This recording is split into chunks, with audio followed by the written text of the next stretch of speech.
Ladies and gentlemen, welcome to another edition of the Lashing Out Podcast on the Nittany Sports Now Network. He's Kevin Quigley. I'm Jarrod Prugar, live from the Gall Arena at St. Francis University here in central Pennsylvania. Kevin, it is the best week of the year outside of Bowl Week, outside of the spring game, outside of the first game, and outside of really almost every week, to be perfectly honest with you. But there's something to be played for. Penn State has an opportunity to get to a New Year's Six bowl game. They are number 11 in the country with a lot of things to shake out in front of them over the next few weeks. But more than that, they are playing at Ford Field. Pitt fans should probably be very familiar with the Quick Lane Bowl that is hosted there yearly. But also, they're playing Michigan State. And when they play Michigan State, they play for the most incredible trophy ever assembled. The LandGrant Trophy. Kevin, first and foremost, what are your thoughts on said trophy? First and foremost, I need to answer James Franklin's questions. Green beans, dinner rolls, and definitely the plate full of leftovers. Definitely after the Cowboy game nap and the days following. My thoughts on the LandGrant Trophy are it's a beautiful masterpiece. I love playing for it every year, although going forward, it will not be played for every year because Penn State's hashtag unrivaled. So it'll be sad to see the trophy game go away, and I think that is going to be a bigger victim of college football conference realignment. I believe the Oregon State will no longer be played every year. So there are some quote-unquote cap casualties with conference realignment, and I think that this is the last year in the normal rotation that the LandGrant Trophy will be played for. Yeah, and it's unfortunate that is the case. I mean, that's the biggest thing with all of the realignment and the different conferences now. It is unfortunate that these schools have to forego these rivalry games. Yeah, we joke and put a lot in jest about the LandGrant Trophy, but it is really cool to have something to play for. So that is in itself unique. But that's just kind of the victim of realignment. And it's unfortunate for sure that they don't get to play this game every year. But at the same time, Kevin, like you said, Penn State is truly unrivaled, and they don't have a natural rival year to year. Now, Penn State has used that moniker quite some time. So it fits right into their branding, right into their marketing, which makes sense. But it is kind of interesting to see that they really don't have a rivalry. They don't really have that one team. You know, Michigan has Ohio State and Michigan State. Ohio State has Michigan. That game is the game, and that is the game of the week, in my opinion. Unfortunately for Penn State, they play on Friday. That game is always at noon on Saturday, and that game is going to be absolutely nuts. And we'll talk a little bit more about that here in the next segment or in the following segments. But the biggest thing is they don't, and Penn State doesn't have that natural rivalry. Rutgers is not a rivalry. Maryland is not a rivalry. Those would probably be geographically would make sense as a rival. Pitt, if they were in the Big Ten, I think you could make a case for that. But that's been pretty one-sided as well. So you've got a give and take here, in Penn State and Michigan State are neck and neck. One has 18 wins, the other has 18 wins, and there was one tie. But in recent memory and in recent years, especially, Penn State has got the upper hand on the Spartans. Yeah, and you kind of alluded to what I was talking about earlier. Penn State does have natural rivalries, and people have made a big deal of conference realignment getting away from those rivalries. But Penn State doesn't play Pitt every year anymore. They don't play West Virginia anymore. So it's not as bad of a thing for conference realignment, just to kind of quell that, because I know that is a hot topic, especially heading into rivalry week, the last few weeks of the season, last week and then now this week. But yeah, Penn State, Michigan State, remarkably even. Penn State's had the upper hand the last few years. Michigan State did have a little pop there when they won 10 wins and gave Mel Tucker the 10x10 contract that is famously no longer valid. So RIP that contract. But yes, what will the game look like on Saturday? I think Penn State wins the last normal matchup, and they'll take that 19-18-1 advantage into the next meeting, be it probably, I'm a guess 2025, maybe 2026. I don't remember the schedule off the top of my head, but seems like Penn State's going to be able to take that thing home to Lasch Building and keep it there for a couple of years. Yeah, they played every year since 2014. Since the last time the Big Ten was messed with as far as alignment is concerned, and Penn State has held the upper hand the last few years. 3 out of the last 4 they've won. You mentioned that game that Mel Tucker had against them, where Penn State just abandoned whatever game plan they wanted to do. They threw the ball against a great, I think they continued to run the ball against a bad secondary or a bad run defense. But the biggest thing is these teams have typically been pretty equal. I don't think that's going to be the case on Saturday, and we're going to get into that a little bit into the second segment. But the big thing for Penn State and for Michigan State is they've got to adjust now to this realignment, and it's tough. You look at the way that things are going and things are trending.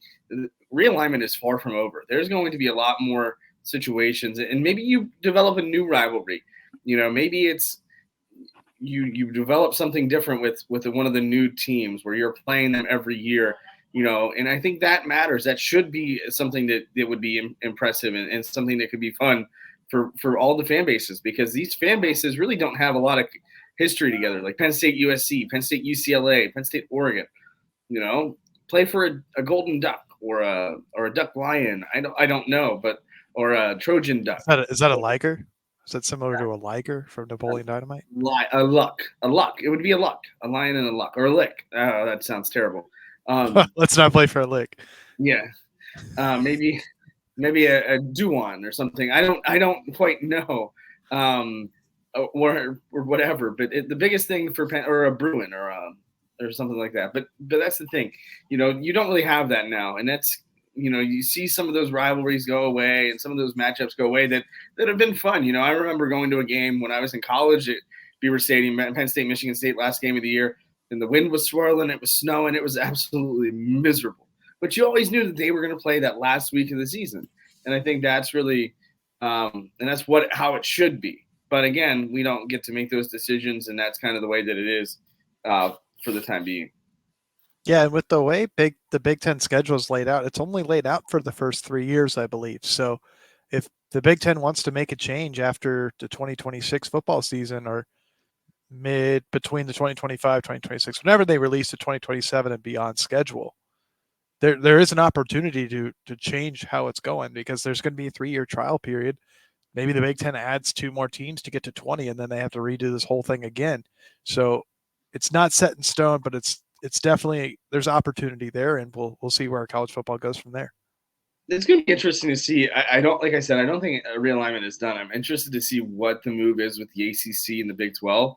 The Big 12, I think, could afford to add some teams that the ACC folds, and that right there, naturally, I'm thinking Pitt. I'm thinking maybe not necessarily a Big 10 team, but they could go to the Big 12. Personally and selfishly, for basketball reasons, you would hope that the Big 10 can poach some of the big-time ACC schools like a Duke, like a Carolina. That would only benefit basketball in this area. If the Big Ten poaches Clemson, then Penn State could play for the LandGrant Trophy. There you go. That's fully perfect. Bring that back. Yeah, and we could watch Dabo Swinney. What would you do in that situation? Clemson and Penn State. I went to 2 Clemson football games, and I stood for virtually every Penn State game as I was a student. So I'll let that be my answer. Oh, and the Kevin Quigley Cup. That Kevin would have. Oh yeah, I will build a trophy that looks better than a LandGrant Trophy. How about that? The Kevin Quigley Cup. I'll get a trophy named after me as soon as this podcast blows up. Penn State, Clemson. There you have it. James Franklin, Dabo Swinney, the Kevin Quigley Cup for all the marbles. If Penn State and Clemson are able to figure something out annually, it would be fun to see them play at Beaver Stadium in November. That would be hilarious. I think that would be great. And that's why this game is essentially at Ford Field. Nobody wants to play outside in November in the Big Ten. Nobody wants to play a night game in November outside in the Big Ten. That's why Penn State doesn't have any primetime games after a certain point. That's why most Big Ten games right now are during the day. And that's just kind of the way that it is geographically and naturally. I mean, being outside Saturday against Rutgers, it was cold. It was frigid. It was a beautiful day for football, but it was cold. It was windy. It was not great for those that are sitting there watching the game. But that's why they're playing at Ford Field. It should be a fun matchup. We're going to preview that matchup when we come back for the second segment of the Lasching Out Podcast after this break on the Nittany Sports Now Network. Welcome back to the second segment of the Lasching Out Podcast on Nittany Sports Now Network. He's Kevin. I'm Jarrod. Kevin, this is a game that Penn State, in theory doesn't have to win, but they need to win it. This is as must-win as possible. All joking about the LandGrant Trophy and its beauty aside, this is a game where they have to win. They have to beat Michigan State to get to a Premier Bowl game. If they lose this game, I would expect them to fall to the Citrus Bowl, which is okay. But when you have your eyes set and you've been in line for a New Year's Six game, that's a little bit of a letdown. I've seen, and in my projections, I like Penn State in the Peach Bowl.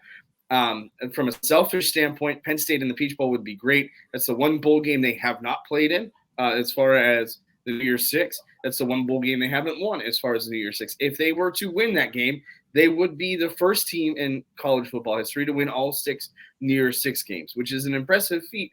But it also goes to show you the continued success of Penn State. And I've also seen the Fiesta Bowl, which is not a bad trip. But at the same time, the Peach Bowl geographically is much, much better. And it looks like they would probably get probably a Tulane or a team like that. Though I've seen Alabama, but it wouldn't be a shock to see an at-large group of 5 team or the highest group of 5 team playing that game as well. And you're definitely not biased towards the Peach Bowl because you just released a piece today interviewing the president of the Peach Bowl. Is that correct? That is absolutely correct. Not biased at all. The Peach Bowl would be a great destination.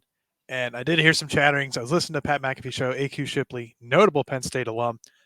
And the topic of conversation today was, do New Year's Six bowls matter? And they were all like, no, they don't. But I'm here to break the news. New Year's Six bowls still matter. With the 14 playoff, New Year's Six bowls still matter. It's still an impressive feat. And does it suck going 10-2 every year and ending up in a New Year's Six bowl? Yeah, heck yeah, it does. But let's look at when Michigan State made the playoff, or made this. I think when they won 10 games, they made it to the playoff, I believe, that year. No, they made it earlier, but then they made it to a New Year's Six bowl that year. They haven't gone back. Right. They're going to miss a bowl this year. Would you rather be in a New Year's Six bowl every single year with a chance to win it every single year? Or would you like to make it one year to a New Year's Six bowl and then not make a bowl the next year or the next 2 years? So we've had that grass is greener topic today. And I know, but only because I listened to it today on the Pat McAfee show, that it kind of pissed me off. New Year's Six bowls still matter. Penn State, you win this game, you're favored by 20.5 points. You win this game, you're back in a New Year's Six bowl. And it'll be what, their 3rd straight New Year's Six bowl? Yes. No. 2020. 2020. No, 2021 happened. And I think that's 2020. Where was 2021? Last year was the Rose Bowl. Last year was the Rose Bowl. Was that the Cotton Bowl? The Outback Bowl. Yes, it was the Outback Bowl. Oh, the Outback Bowl. Yeah, that's right. I got married on the Outback Bowl game. That's why I don't remember it. Yeah, that's okay. Fair. Second straight New Year's Six game. Right. And 5th overall under Franklin. 5th in 5 years. Yeah, and not missed the bowl except for 2020, which let's not count that.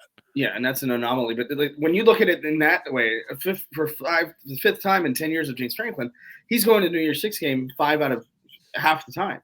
That is impressive given what he inherited. We tend to forget what mess he inherited roster-wise and sanction-wise. So, fortunately, they were able to go to different bowl games there. Obviously, Hackenberg got to play in the Pinstripe Bowl and the Tax Slater Bowl, which was my first game in 2016. The first game I covered, they played Georgia, and it was the birth of Trace McSorley as far as the Penn State quarterback goes. But they've been able to play in the Peach Bowl, they've been able to play in the Fiesta Bowl, the Cotton Bowl, the Rose Bowl twice. That in itself is impressive. Plus, you had the bowl game in. And this is listen, we're not saying kudos, James Franklin. I mean, we are to an extent, but we have to take things in it with a grain of salt. We have to kind of look at the whole picture here. The overall body of work is good. Yeah, it's frustrating because you lose the same 2 teams every year now. And if 10-2 is your ceiling, That's a really great spot to be. Or I'm sorry, your floor. Now you got to get to that 12-0 ceiling or that 11-1 ceiling, and put your name out there for the rest of things and control your own destiny. But against Michigan State, this is a team that needs to win. It does look like Drew Aller is going to play, which is a good thing for Penn State, and just getting back into that rhythm. The beauty of this is now you've got that extended practice time. And I think that's really what matters about the bowl game. Yeah, the destination is great. You get to go and whatever, Atlanta or Dallas or LA or what have you. But the biggest thing is it gives you those extra weeks of practice, and that's invaluable this time of year. That was probably the most important thing as a coach, is that extra development time that you wouldn't typically get. And that's why these games still matter. It just doesn't matter what people say. No, and the extra practice time is extra important because Penn State's probably bringing a new offensive coordinator. From what I've been listening to, the messaging from this week, it does not sound, as much as we may like Jaywan Sider or Ty Howell going forward, my vote would probably be more on Jaywan Sider to be the lead offensive coordinator versus Ty Howell.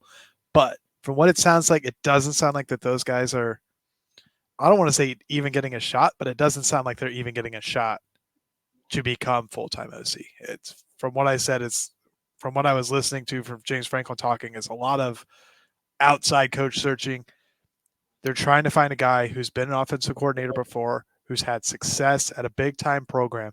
It sounds like they're hunting that big name, kind of like that Manny Diaz smash hire. So if there's a head coach out there who's about to get canned for lack of performance, I don't know who it would be, who has been an offensive coordinator, who is an offensive-minded guy, who kind of runs a system similar to what Franklin wants to run, it would not surprise me if Penn State heavily goes after them. So you get the extra practice time with a guy that you're probably bringing in brand new that no one in the program knows. That extra practice time is extra important. Now, what practice have they done this week? It sounds like Drew Aller's been able to practice at least Tuesday after media was there, or before media was there. He was not out during media availability, I believe, just kind of James Franklin toying with the media. But I do believe he was out Wednesday at practice as well. And what kind of growth does the offense have going into the game on Saturday? I think there was a couple opportunities of improvement from last week's game. I wrote it down. I was going to talk about it on Sunday, but we'll talk about it today. They want to run Drew Aller more. They want to get his athleticism involved more. And I don't think that's run him on the QB draw. I don't think that's design quarterback runs of any manner. But there are a couple of times defenses aren't scared of him. We talked about that all season long. Defenses are not afraid of Drew Aller to beat them. They've been selling out to stop the run. They've been running a lot of hard off-tackle runs. The entire offense shifts to the left side of the offense, and the defense is following the ball all the way over to the defensive right side of the ball. So the wide side of the field is open. Mm-hmm. If Tyler Warren or Theo Johnson happens to block and then leak out to the right side, you get Drew Aller on a naked boot, easy conversion against the grain of the defense. That's something that they could add. And hopefully they saw that on film, because I saw it. It was right before he got hurt. I saw it right before he got hurt. And that was the first time all year that that popped in my head. I was like, they want to use this guy's athleticism because clearly they trust his athleticism. They're designing these QB draws for him. That thing was wide the hell open, wide open. I don't have a lot of athleticism as I used to. Not that I ever had a lot, but that's a naked boot that I could safely make and make a pitch and catch. And I'm left-handed rolling to my right. It'd be hard for me to set my feet, but you know what I mean? They could do that kind of thing because they love running to the left. That's the strength. That's the strong side of the offensive line. They love running that way. Well, right-handed bootlegging right, it just makes sense. They've not been able to do that. And I think that's maybe something that Franklin was talking about, because that's an easy completion. It's one guy, one route, easy read, get him in the groove. And I think we'll see what they do this weekend, but hopefully something like that is there. You would hope that it would be. That wide side of the field has been wide open. They run to that near side, that short side of the field nearly every time. And that's built because they want to run behind the left side of the offensive line. That's their strong suit. But, looking at Michigan State and what they bring into this, they beat they beat Central Michigan, which was assisted by Connor Stallions on September 1st. They beat them by 24. Then they whooped up on Richmond. And then Washington beat them, Maryland beat them, Iowa beat them, Rutgers beat them, Michigan has beat them, Minnesota has beat them. They beat Nebraska, and then they got thumped by Ohio State. They were able to beat Indiana, and right now, they're at Michigan, or they're hosting Penn State. So for Penn State, they've just got to stay home. I think defensively, they are going to be in great shape. But the biggest thing for them is they've got to be able to keep at it and play their game offensively. And if they're able to do that, then that is exactly what they need to do. Keep Aller on schedule, stay ahead of the chains, and get the tight ends involved. I mean, and don't be afraid to use a two-back set. Get those guys out in space. That's where I think there's value in this offense, and I think that's necessary. Man, to see they love going old school with the T formation. To see a nice split back formation going on, get Katron and Nick on the field at the same time. Oh man, I'd be in heaven. But yes, well, you said it. Let's get off the offense. Let's go to the defense. Penn State defense should have zero problems handling this Michigan State offense. Noah Kim, their starting quarterback, has 6 touchdowns and 6 interceptions on the year. They've played 11 games. The passing offense in general has 14 total in 11 games. This defense is going to have a chance to smother Michigan State offense, and it could be a performance that equals or is very close to that of the Iowa game. The defense should be out ready to do that. And if the offense is doing if the offense gets in a groove and starts putting up points, it's going to fuel the defense more because they're not going to feel like the offense has left them out to dry. And then you start really putting the time of possession lopsided into Penn State's favor. I believe Rutgers had more time of possession on Saturday than Penn State did. So hopefully the offense can turn it around to where they have more time of possession and really get that thing lopsided. I'm talking 40-20 or something. I mean, Penn State has a chance to really just absolutely control this game Friday night. And they should. And we'll talk a little bit more about what we expect from the game, score-wise or bet-wise, and talk a little bit more about things around the country on the third and final segment of the Lasching Out Podcast after this break.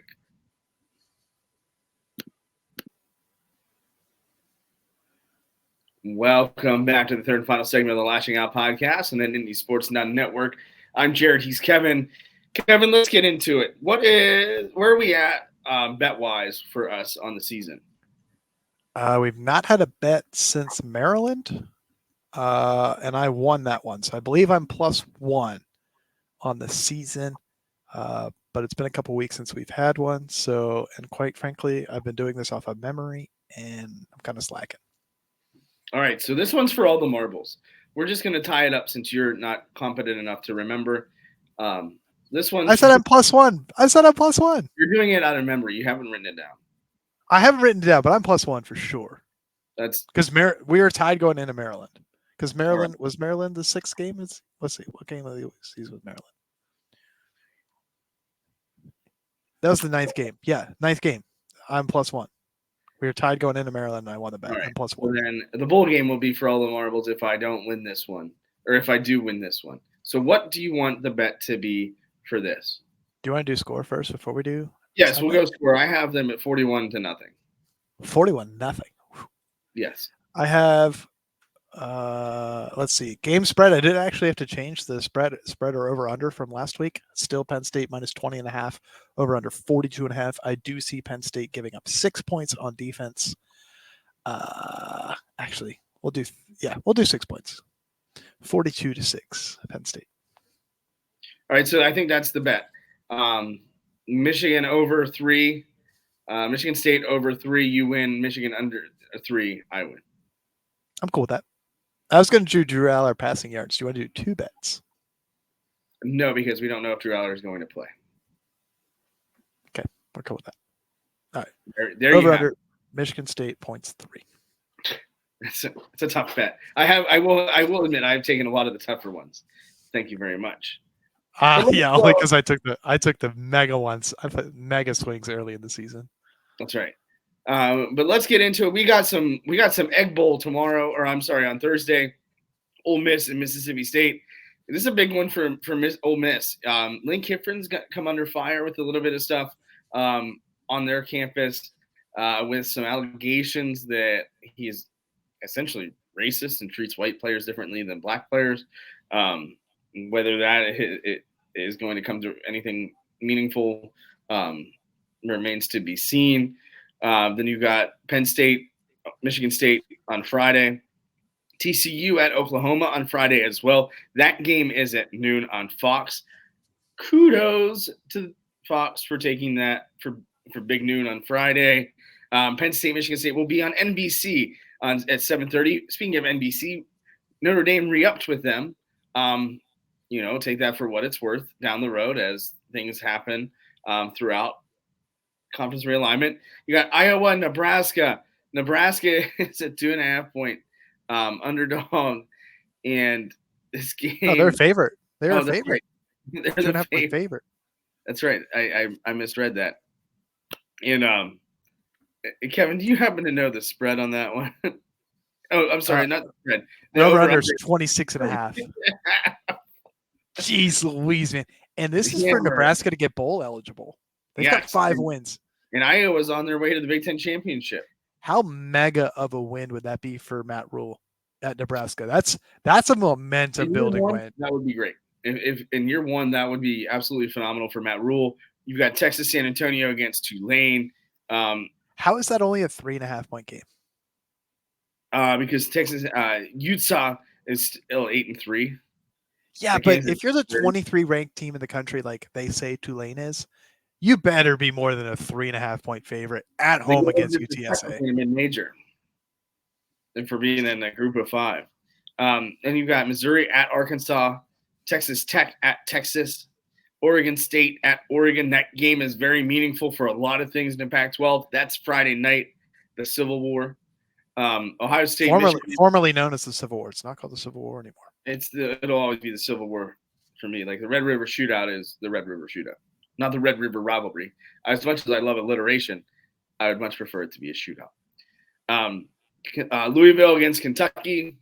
LSU gets our host Texas A&M. Sans Jimbo. Alabama at Auburn. Arizona at Arizona Wildcats at Arizona State. BYU is at Oklahoma State. Vanderbilt is at Tennessee. Liberty got Texas El Paso.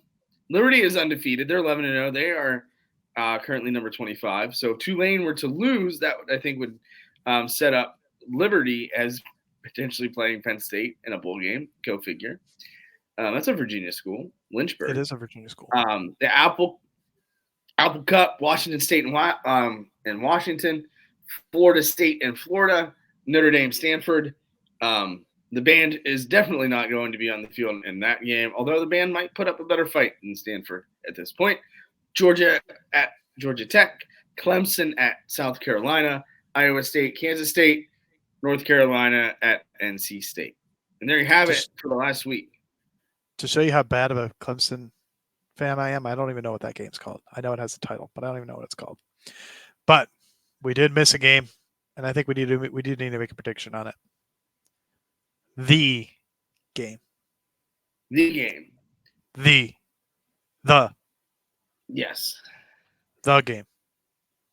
No, I think that's very fair. We have a couple weeks until we talk Army Navy, but the big thing, you're absolutely right, Kevin. The game, it is what has been everybody's talking about. I'm liking Ohio State in that game. Number one, I just can't get on board with Michigan right now. The way that they've handled things, I do think, with all things said, they probably have they match up very, very well. Having seen both of these teams play, they are very fair. I think very good defenses, very, very good defenses, followed by okay offenses. I don't think J.J. McCarthy has set the world on fire. I don't think the Michigan offense has set the world on fire. But this is a very equally matched game for Saturday. Yep, Michigan a 3-point home favorite, which is pretty much the spread you get as a home team by default. 37 degrees at kickoff, allegedly. It's like rooting for the Astros. You can't root for Michigan. If you cheat, you cheat. You get caught, you get caught. And I think last week it kind of showed, So they were kind of galvanized against Penn State because this was all going on. And, Harbaugh was still pleading himself innocent and wasn't accepting it. And then the NCAA or the Big Ten pulled the ultimate Uno reverse card on him and sat Jim Harbaugh down. And he was like, yeah, I'll probably take this 3-game suspension because if you keep going, you might find more than I might not ever coach again. So Michigan was galvanized against Penn State. And then I feel like they were kind of let down against Maryland because Harbaugh kind of admitted responsibility, guilt, whatever you want to call that. Like he actually just accepted his fate. And I think that kind of just led to a little bit of a deflation for Michigan. Wow. Will Michigan be deflated for this game? No, certainly they're going to get up for it, but there's a lot of distractions. They're not going to have the most experienced head coach because Sharon Moore's it's only his 3rd game or 4th game coaching. You want a lot of experience going into this game. And without that galvanizing factor, that is the justice for Jim Harbaugh, Kevin, the martyr of Jim Harbaugh, the everybody pray for him. He's going through a rough time. I thought he Jim died. Harbaugh. I thought he died Saturday in Happy Valley, man. I thought he was dead. I thought something terrible happened. And I mean, this is also a team that held up the 4, after he got slapped on the wrist for those for the cheeseburger. But also the NCAA hasn't finished that investigation either because that was a self-imposed ban. That's right. Jim Harbaugh might not coach until 2025. He's getting a lot of money to not coach, and I am envious of him. Him and Jimbo Fisher are probably comparing notes. He's at least there during the week. Jimbo Fisher's just kind of sitting around. Maybe he'll be on the podcast someday. I don't know. But I'm not fond of saying this, but Ohio State has the coaching advantage here. Ryan Day is significantly better than Sharon Moore. He has no confidence in J.J. McCarthy, it seems. No, they haven't really needed to use his arm. I've got Ohio State by 6. I think I'm on a similar spread. I think 6 is a good number for Ohio State to win by. And damn it, I hope they win. Just the world would be a better place if this happens. Squirrely Day, let's go, Mr. Squirrely Day, let's go. Win this game. I don't think there's ever a moment where a conference wishes a team to win unless it's a conference versus a conference. But if there's ever a game where everybody in the world wants another team to win outside of that area, it is 100% this game. It is Ohio State because a loss for Michigan with all the uncertainty surrounding their program ends up alleviating a lot of stress for Bulls, a lot of everything, because this is far from over. The newest allegation that I saw was that Connor Stalions was a GA for Central Michigan left the coach's outfit outside the bushes of Spartan Stadium. I don't know if that's accurate or not, but the way that this is going, who knows? But ultimately, I've got Penn State winning against Michigan State, and I've got Ohio State beating Michigan in hopes that chaos doesn't completely engulf that aspect of things, because Michigan to go to the Big Ten championship game and then a playoff game could end up being catastrophically awful for everybody involved. Yes, and we just have to hope.